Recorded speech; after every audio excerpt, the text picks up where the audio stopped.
Why Magic Spoon couldn't live up to the hype. Imagine a food startup that pulled in more than $1 million in just its first 8 months. Investors rushed in, pouring in over $100 million in funding. Its product landed on the shelves of major retail chains.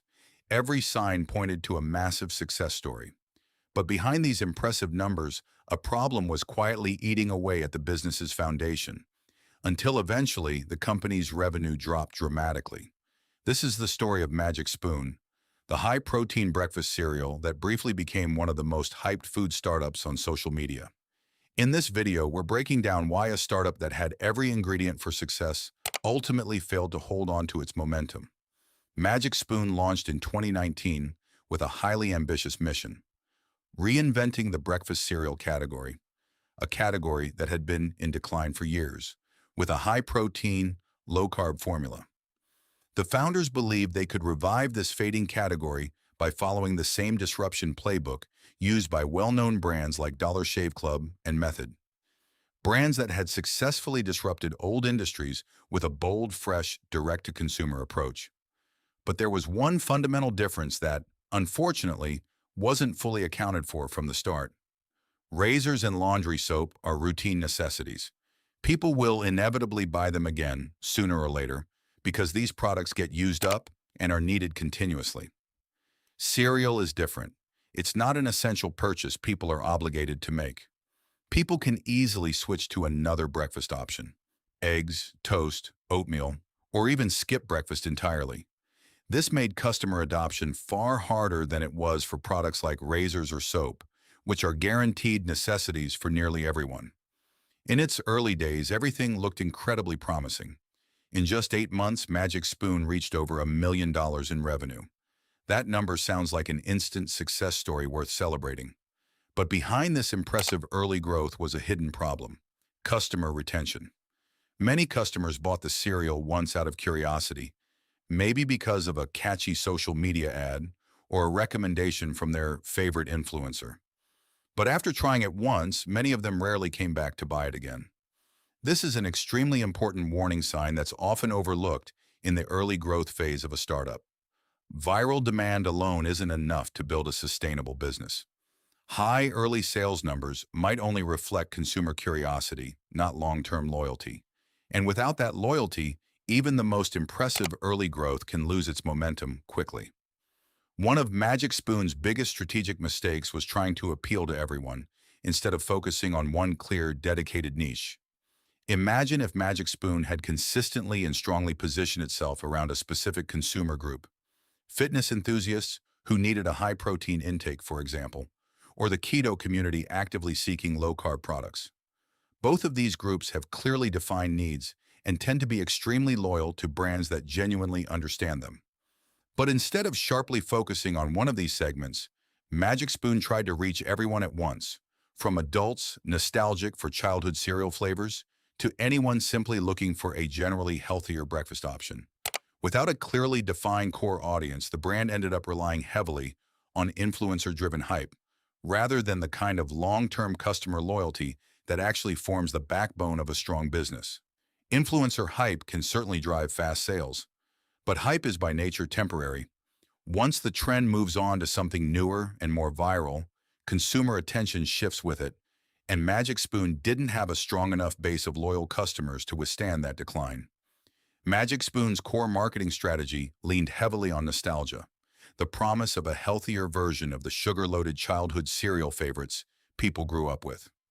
This is genuinely a clever marketing idea on paper. Who doesn't miss the taste of childhood cereal while wishing they could enjoy it without the guilt of all that sugar? Emotionally, this approach is extremely powerful. But the problem emerged when that expectation met reality. Many customers felt the taste failed to live up to the expectations built by the marketing. Some even described it as overly artificial or chemical-like. This is a very serious problem because the mismatch between marketing promises and actual product experience severely damages the chances of repeat purchases. When someone buys a product because of an enticing nostalgia promise, only to be disappointed by the taste, they don't just stop buying it, they're also likely to share that negative experience with others. After raising over $100 million in funding and expanding its distribution into major retailers like Target, Magic Spoon looked like it was well on its way to massive success. But there was one crucial piece missing from the business's foundation: a strong competitive advantage, often referred to as a moat in business, something that protects a business from being copied by competitors. The high-protein, low-carb formula that Magic Spoon relied on turned out not to be some closely guarded trade secret that was hard to replicate. Established major cereal brands with far stronger consumer trust and much wider distribution networks began launching similar high-protein products of their own. Picture Magic Spoon's position at this point. They now had to compete against giant brands that had been trusted household names for decades. Brands with far broader distribution, now offering products that were conceptually almost identical. Without a genuinely hard-to-copy advantage, Magic Spoon lost one of its most important weapons in the long-term competitive fight. Magic Spoon was originally built on a direct-to-consumer, or DTC, business model, selling straight to customers through its own website, without going through retail middlemen. This DTC model had some very specific advantages. The company could encourage customers to buy larger bundles or sign up for recurring subscriptions, which directly increased the average value of every order.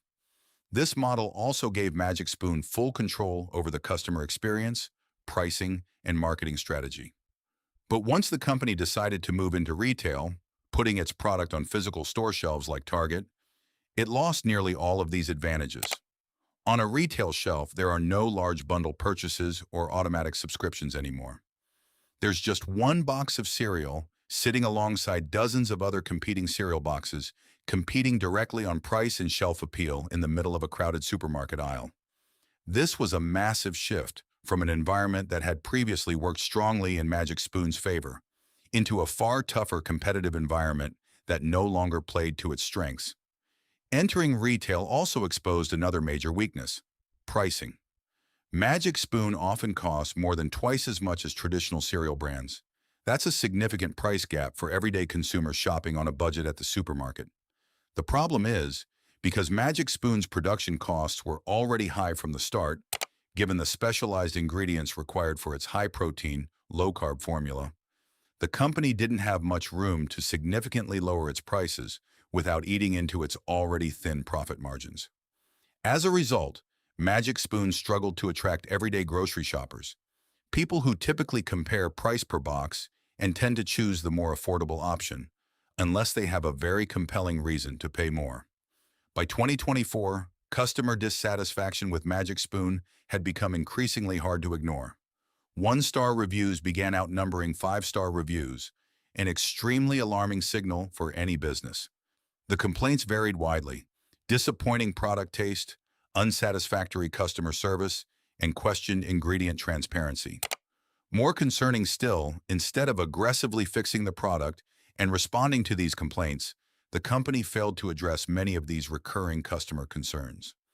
This created the impression that the company wasn't genuinely listening to its own customers, a fatal mistake in an era where online reviews can heavily influence the purchasing decisions of potential new customers. So if we put all these pieces of the story together, what really happened to Magic Spoon? Magic Spoon's decline wasn't caused by one single massive mistake, but by a series of smaller mistakes that compounded and reinforced each other. Weak product market fit from the start, because cereal isn't a routine necessity the way razors or soap are. Poor customer retention, because many people only bought it once out of curiosity. Disappointing taste relative to the expectations set by nostalgia marketing. A lack of competitive differentiation that let bigger brands copy the product with ease. Premium pricing that was hard to sustain once on retail shelves. And finally, insufficient responsiveness to recurring customer feedback. Together, all these factors ended up cutting the company's revenue dramatically, despite a launch that had been so impressive and full of momentum in the beginning. The big lesson here is simple. A viral, successful launch is not the same thing as a healthy, sustainable business. Without a clearly defined audience, a product that truly lives up to its marketing promises, a competitive advantage that's genuinely hard to copy, and a willingness to keep listening and improving based on customer feedback, even the strongest initial momentum can quietly fade away. If you enjoy business case studies like this, don't forget to like and subscribe so you don't miss other case studies on global business successes and failures. See you in the next video.